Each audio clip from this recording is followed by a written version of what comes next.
crew members out there using direct and indirect suppression strategies, and they established a lot of structural protection, and equipment is continuing to action this fire. Crews were also looking for any opportunities for planned ignition operations to help cut off more fuel. Yesterday, we had some ignition operations that did go well, and today, if conditions allowed, we were planning to do some more as well on the east side of the Fitzroy to Highway 5 near Ryan Island. I've been noticing a lot of messaging as well, just telling people don't come back yet to Fort Smith, to that area. Are people starting or indicating that they're trying to come back? I just want to check in and see if people are actually trying to re-enter the community or if it's just a reminder. It's just a reminder. People haven't tried to re-enter the community at this time yet, but I know there's that urge to go home. And it's particularly hard when you're seeing photos from people who are there or seeing images that we're putting out ourselves where the skies look blue or where it looks like the fire hasn't moved for a while and you're thinking, well, this must be fine. It's not. Wildfires are very unpredictable, and as much as we can, we try to err on the side of caution. One of the big concerns with the Wood Buffalo Fire Complex has been it cutting off access to the roads and to get people in and out. So right now, people need to stay out so that our crews can do their work without having to worry about people on the ground. The conditions are still very hot. They are still very dry. We're due a little bit of rain coming in the next couple of days, but it's not going to be significant enough in the South Slave to really make a dent in it. And it comes with the risk of lightning, which with conditions the way we have there in that region could also cause more fires. So for now, we're just asking people to be patient. We know it's really hard, particularly for communities like Hay River, where this is not their first evacuation this summer or in recent memory even. So I know it's really hard. Everyone wants to be home, but we just need a little bit more time to make sure that it's safe. I wanted to touch upon Hay River actually because there were some concerns over the past couple of days in terms of fire growth around that community, and the Ketlo First Nation, as you mentioned, it's not even the first evacuation this year. What can you tell us about what's happening tonight there? Well, the fire has stayed approximately 8 kilometers to the south of Hay River for the last couple of days. Fire activity has increased, but it's on the southeast end of the fire since yesterday, and that's required more assets to be deployed in the area, but it hasn't necessarily threatened the community more. We're expecting really vigorous fire activity in the next couple of days because we have stronger wind and with continued high temperatures in the region. So our crews are on the ground and heavy equipment is continuing suppression efforts. We're really focusing the work on the east of the river, on the Cat Guard, as well as from the gun range north. Crews are also working to complete an updated map of the fire that will give us a lot better idea of what's out there, what the hot spots are, and what we can do next to prepare. There is some good news from Hay River. So telecommunications has been restored. We'll be able to reach people there in that community again. And that has been a big issue where we haven't had internet or consistent telephone into Hay River and those surrounding communities. I also wanted to note there have been rumors of looting and that kind of thing in Hay River, but the RCMP has advised that there have been no confirmed incidents of looting or other issues in Hay River, KFN, or Enterprise, and they're going to continue to patrol to make sure that stays the case. So again, while preliminary planning has begun, it's incredibly preliminary for an eventual return. At this time, the evacuation order remains in place and it's not safe to come back yet. Okay, good news definitely though about the telecommunications. We'll end tonight on Jean Marie River. What can you tell me about the situation in that community? That's a good story because they've gotten what we need in the rest of the territory. They got a little bit cooler temperatures, they got a little bit of rain, and it's really helped our crews make good progress on that fire. It's not completely under control yet, but we're having really good success with it, and our crews are working really hard. Again, it's an indication of what we need. It's not that we don't have the power on the ground, and it's not that we don't have the equipment that we need. It's that we need the weather to work with us. And right now, with high winds and rising temperatures, unseasonably warm weather, and really dry conditions, that's what's keeping it going in the South Slave and even the North Slave. But in the ditch around Jean Marie River, they're having really good success with it, and that fire is being worked on. I'm not going to say it's changed status yet, but it has made really good progress towards a place where we can say it is coming closer to being under control. Okay, it's really nice to get a little bit of good news, even if it's, not time to return. It's good to hear a little bit of good news in all of this. Jessica, thank you so much for your time. Thanks for having me. Stay safe, everybody. That's Wildfire Information Officer Jessica Davy-Quantick. Now, during this crisis in the NWT, communication is critical. We just heard about how communication being down in Hay River caused all kinds of problems. And there's another place that it caused problems as well. That was in Kakiza. In Kikiza, the consequence of having no communication active for phones, for internet, was that the community didn't learn about an evacuation order for itself, for the members of the community, until days after it was issued. We didn't know until we'd seen on the TV that from like on the radio, Lauren McGinnis from Edmonton had said that we were on our way to Simpson, and some of the other members, the Municipal Community Affairs Minister Shane Thompson said we were on our way to Simpson and the army was here and stuff, but we didn't have anybody here. So, and we only heard about it about a week ago. Our team was able to get safe access to Kikiza. You can see some of the drone footage they were able to capture. This community, of course, is still under an evacuation order. We will have the full story of what happened in the community tomorrow on Northbeat. Another day has passed for NWT evacuees relying on the Edmonton Expo Centre for help and resources. And with no word on when residents can return, evacuees are starting to feel the pressure. I'm really not happy to be here. A couple of people said that they had to wait 3 days to get a hotel room. What I'm worried about is, you know what, we're here right now, and if we have to wait 3 days, it's coming out of our pocket. We don't know if we're getting refunded. It's all up in the air. We do not know, and that's just not knowing is the hard thing. Yeah, I'm actually pretty lucky. I have accommodation here at Edmonton, and I know Alberta also offers camping nights for free, so that would be definitely a good backup. Well, one hotel night after another, that's the costs are going to accumulate. I've got a dog with me, so building in a routine, cost of groceries, all those things. What about the bills that I'm getting at home, even though I'm not living there? Yeah, finance is the biggest thing for me. I've got work. I'm one of the lucky ones that can remote, so just the stability of knowing where the next payment is going to come out of, if it's a hotel or not. So, and that's what I was doing here today, getting that sorted. People are really starting to feel it. You know, some people are in a good place financially, others, not so much. A lot of people have been using their insurance, going through their insurance to cover the cost of hotels and whatnot, but that money is running out as well. So, people are really starting to feel it. I think I've lost track day 10, 11 of this evacuation, and this is our third evacuation in, less than a year and a half. So it's taking its toll on a lot of people.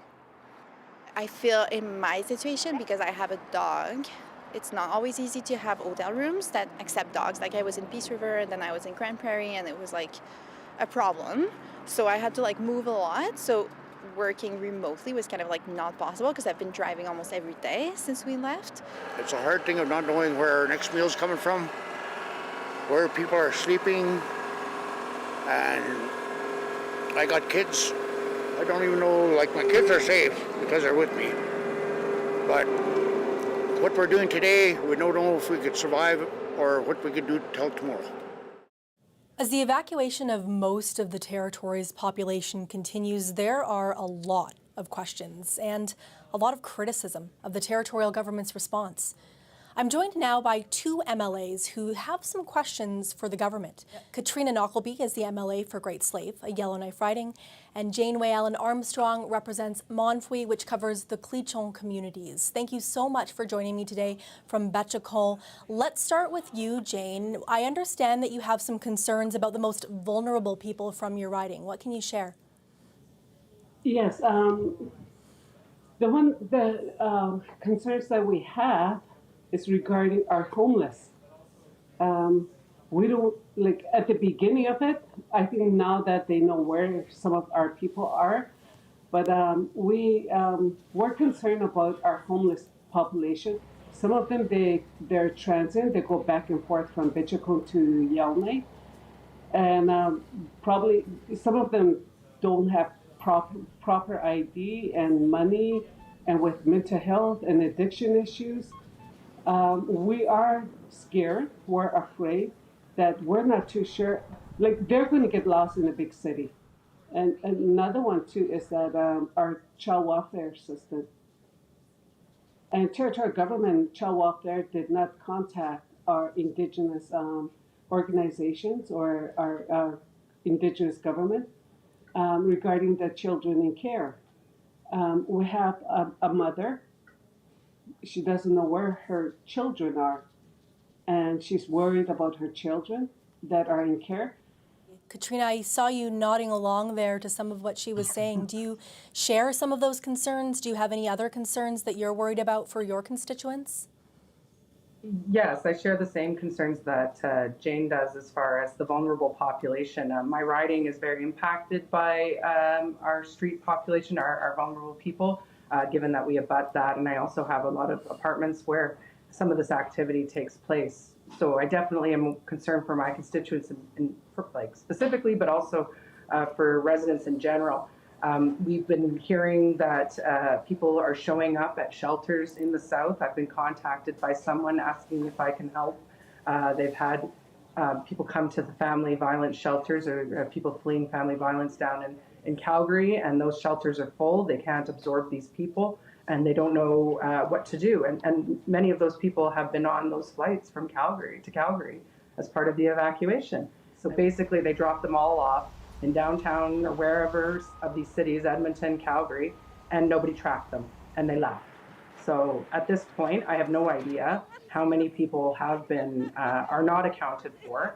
I also have seen this from just people's parents in my riding. I've been contacted by constituents who didn't know where their parent was for 2 or 3 days after being evacuated from Avens, and no fault on Avens. I know that there was a lot going on there for their management as well. However, the GNWT did not plan for the evacuation of our vulnerable population, which should have been planned for ahead of time, given that this has been a summer of fires. When I was talking to some of the parents, because not knowing where their children are, they felt like this was like a 60 scoops for them, because their children were taken out of their territory without their consent and without telling them where they were going. I know that some of them have reached out to that department to tell them, they want their children to go to, to their home community and to be with families, and they were denied. And the department did not contact the agency in the communities or government that they have these children in care to get advice, but none of those took place. They just went and took the kids, with the foster parents. And that is a nightmare for a lot of parents. And they're very emotional about the children in care. Like, they are worried that they're down south with them, they're far away from them.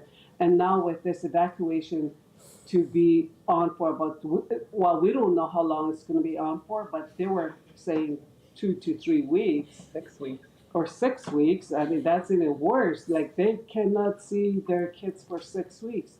And now with an email that I got the other day from the minister regarding a particular case, regarding this young mom, she said, I don't know how to send the children back.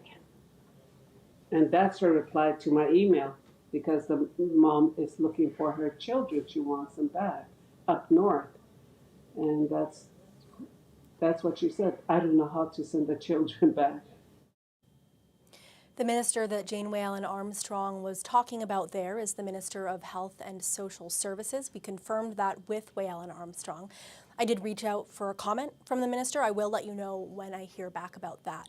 Now, we did get a response to a different question, but about the same topic.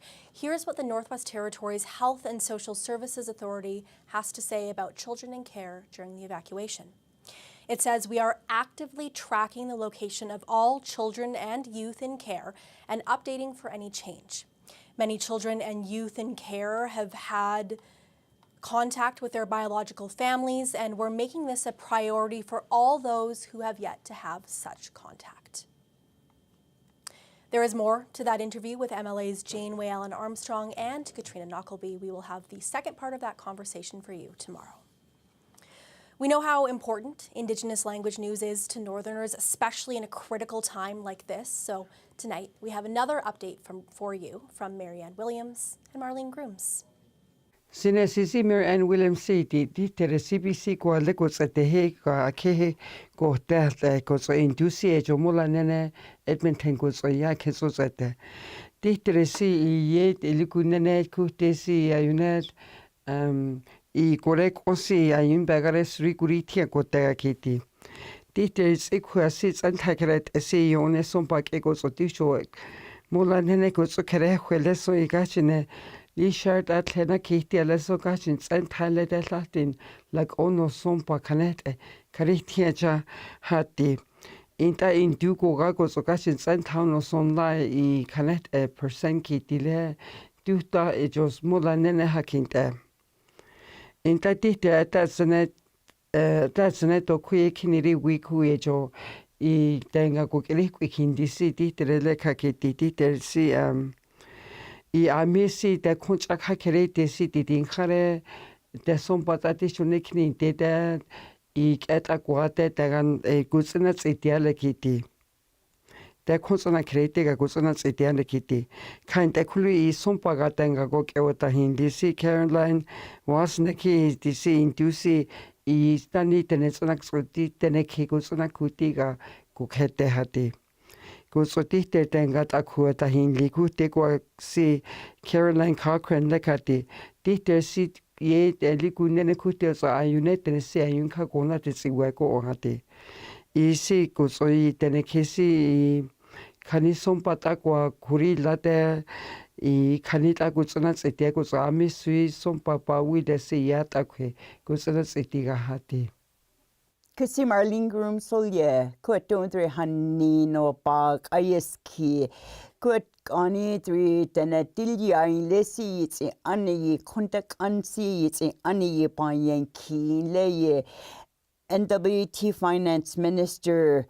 Dinetu Abakorshot Tenatilya, CA Tritenabaquats and Natil Hate, a Yatu Tripaya Kilo Tritana Hetelin, Lesi Bachin Ayetri government officials Deniratu Tahnek Ayats and Tenpetseti Hat Ile Henny Bachina Hetelin, Lesi Henny, a Yahat Uthink Arnak Hetzin Hits and Yinaki, Lekuye. Finance Minister Caroline Wozniak Dinetu Turbak Urshant Ayuntana Hetil Si Concha Hetil Si Ayitri Bachin Ayana Hetil Si Yatu Ayun et Yun Yitana Betseti Ha Henny Yitana Neteti Hat Ile Henny Ayuntana Betseti Ha Henny Ay Hat Utsani Yanki Si Yit Conne Chartek Anashon Henny ay hat utsani was niki yanya kilo ko yilet ihani hatte ko to chante since na tahnik ayas ani yit nek etalla si burnuni le yatu trepan yaki yit lutek it's and hatte yitri lutek ay kwapta asi jo ye klauski ay Nek think other that dasi ye dinner do to burn on ye say ye 16,000 leo a ye nutrition nor subsidy hatte ye got want in henny ye son la 1,000 henny a ye do hatte three burn on ilya see salon 1,000 hurry key henny ye hat uts and ye a ye lutek it in a yit e ayunt and it's in it in an ye bird tanganilya a ye don't trepan ya kilo could I ain't and honey don't have the. Thank you, Masi. Last night, we asked you to send in your greetings, short videos saying hi, checking in with friends and family who may be still back in the NWT, maybe they left the NWT. Aaron Solberg sent us one. He is the priest in Fort Smith. Here's what he had to say. Brothers and sisters, greetings. I want to remind you that there is hope. God is with you, and God will guide you. Keep the faith, stay strong, and remember, you do not need to do this alone. May God bless you in the name of the Father, the Son, and the Holy Spirit. Stay safe and keep the faith. Thanks so much for that, Aaron. Now, if you have a greeting that you'd like to share, you can email one to us, cbcnorth@cbc.ca. We know that many people may be having a hard time finding our CBC North shows right now on TV and radio because we're spread out across the country. So if you're in touch with anyone who's looking for our coverage, you can let them know that Northbeat can be streamed on our website, cbc.ca/north. You can also find it live at 6 p.m. Mountain Time on CBC Gem. If you're looking for our radio shows, the Trailbreaker, Northwind, or Trails End, you can find them on the CBC Listen app, or you can search CBC Radio Lite, and you'll find our low bandwidth radio stations. Turning now to the other territories, the Yukon government has released a strategy on how it plans to tackle the territory's substance use emergency. The strategy was created with input of Yukon First Nations and the RCMP. Jackie Hong has that story. The strategy contains 43 wide-ranging recommended actions. They include opening a sobering center, looking at alcohol regulations, support for ADHD diagnosis and treatment, increasing housing in the territory, and other prevention, harm reduction, and treatment and recovery initiatives. Tracy McPhee is the Yukon's Minister of Health and Justice. And the one message I want to get out today is this is not just a government strategy. It's a strategy for our community of the Yukon Territory to respond to the substance use health emergency. The Yukon declared a substance use emergency last January. It was in response to an increase in opioid-related deaths, but the strategy also covers other substances, including alcohol. There are no timelines for any of the recommended actions in the strategy or estimates of how much implementing all of them could cost. Officials say the strategy is a first step and a roadmap, and that there's much work ahead. Jackie Hong, CBC News, Whitehorse. A new Royal Canadian Navy ship has been spotted in Nunavut's waters. The Arctic and offshore patrol vessel named the Harry DeWolf is taking part in the annual military exercise Operation Nanook. It happens every year across the Yukon, the Northwest Territories, Nunavut, and Labrador. The CBC's Dodi Ningnocha takes us on board. The 7,000-ton ship was built specifically to operate in the Arctic, working with national and international partners who have an interest in the region. Most importantly, the fully armed ship is now ready to help when needed. Here's Commander Guillaume Cote. A lot of it is presence. So a little bit like a police officer traveling the streets. The fact that we are here in armed patrol in the Arctic shows that Canada is taking sovereignty seriously. And then we are ready to respond to any situation. The ship has the largest flight deck of any vessel in the entire Canadian Navy, as well as new modern electronic capabilities like sensors to break through the ice. The ship will be here from August 18th to the evening of the 22nd. This weekend, guests from the public as well as government officials were invited onto the ship, including Nunavut Senator Dennis Patterson, who says he welcomes the extra protection in the north. Well, we have to realize that other nations are increasingly interested in the Arctic. The Chinese actually have the nerve to call themselves a near Arctic state. And the threat from Russia invading Ukraine and the military bases they have in their coasts means that Canada has to step up. This is one of 6 new ships being built specifically for the Arctic. The ship is designed to patrol Canada's far north and offshore waters in addition to having global capabilities. Nunavut's Economic Development and Transportation Minister David Achel was also there. He says any proactive measures are important. We as Canadians have to be prepared. We don't want to take part in any war, but we have to also be prepared, and that includes us. This new vessel will protect the Arctic for years to come. Jodi Ningyochak, CBC News, Iqaluit. A recent move by the town of Inuvik has some motorists confused. The town placed a new 3-way stop on a busy road in town only to remove it less than a week later. Administration says the whole thing was a learning experience. The CBC's Des Loreen has more. One day out of nowhere, 2 stop signs appeared behind me here at this intersection. Less than a week later, they're gone. Poof. Just as mysteriously as they appeared. So I went to go find out what happened. The newly placed signs were put on Franklin Road on the intersection of Millen Street. Residents took to social media and told the town it would cause traffic issues in the winter. Michael Trabish is the Senior Administrative Officer for the town of Inuvik. He admits the administration did not think of potential hazards on the hill that could happen in icy conditions. So one of the things I'd like to let our town know is that we are still going to look at different intersections and different problem spots throughout the town to see where we can keep our public safe by controlling speeding. Kelly Brown is an Ice Road trucker and longtime Inuvik resident. He says the whole thing could have been avoided. They should let people, have their say or something on it, and they probably would have seen right from the beginning instead of forcing their stuff on us, Brown says this hill here could be a safety issue in the wintertime if somebody had to back up suddenly or slid. The town is encouraging all residents to bring any traffic issues forward to RCMP or administration. So there you go, mystery solved. Des Loreen, CBC News, Inuvik.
And that is Northbeat from Edmonton for tonight. Thank you for watching. For news anytime and all the latest on the wildfires, you can always go to cbc.ca/north. I'm Megan Roberts. Have a good night.